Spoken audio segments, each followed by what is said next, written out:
தசகம் 75. ஹே கிருஷ்ணா, தாங்கள் பலராமன், நந்தகோபன் இவர்களுடன் கோபர்கள் புடைசூழ மல்யுத்தம் நடக்கப் போகும்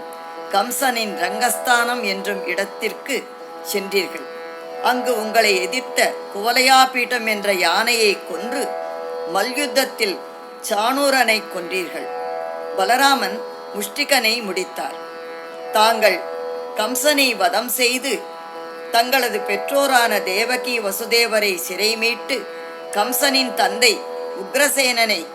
மதுராவிற்கு மன்னனாக்கினீர்கள் அல்லவா? பிராதசந்திரஸ்த போஜக்ஷிதிபதி வசசா பிரஸ்துதே மல்லதூர்யே சங்கே ராஜ்யாம் ச மஞ்சா நபியயுஷி கதே நந்தகோபேபி கர்யம் कंसे सौधादिरूढे त्वमपि सकबलः सानुगश्चारुवेषो रङ्गद्वारं गतो भूः कुपितकुवलयापीठ नागाबलीटं पापिष्टापेहि मार्गात् धृतमिति वचसा निष्ठुरकृतबुद्धे अम्बष्टस्य प्रणोदादिकजवजुषा हस्तिना गृह्यमाणः केलीमुक्तोदगोपी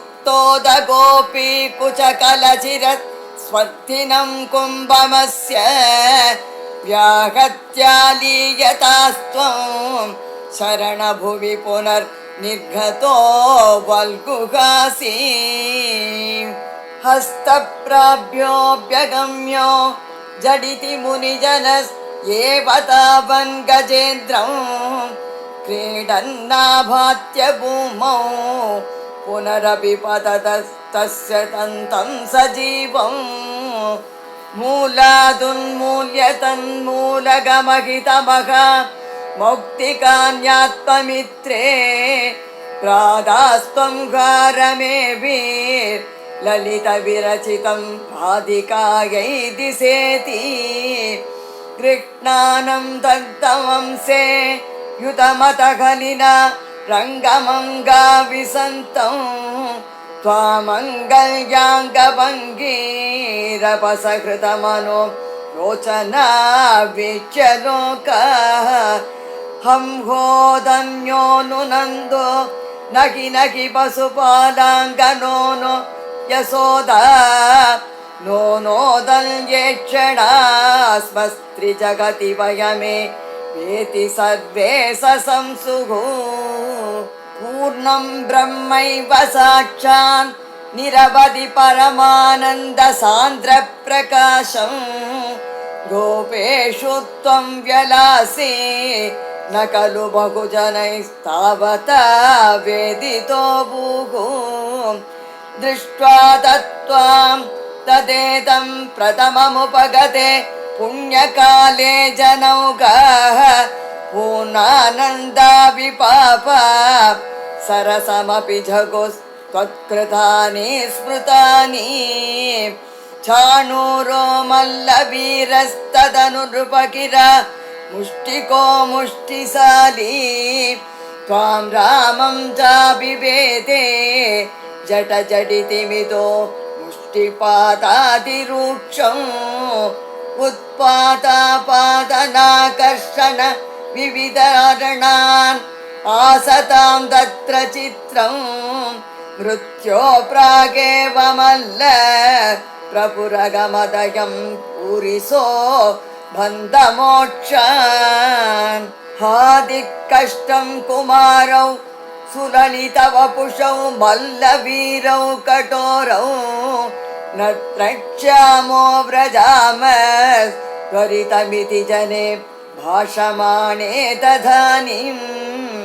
चाणूरं तं करोद्ब्राह्मणविगलदसुं बोधयाम् आसिदोर्याम् इष्टो भून्मुष्टिकोऽपि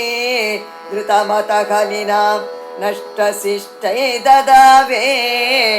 कंसः संवाद्य तूर्यं कलमतिरविदन् कार्यमार्यान् पितृंस्ताः नागन्तुं व्याप्तमूर्ते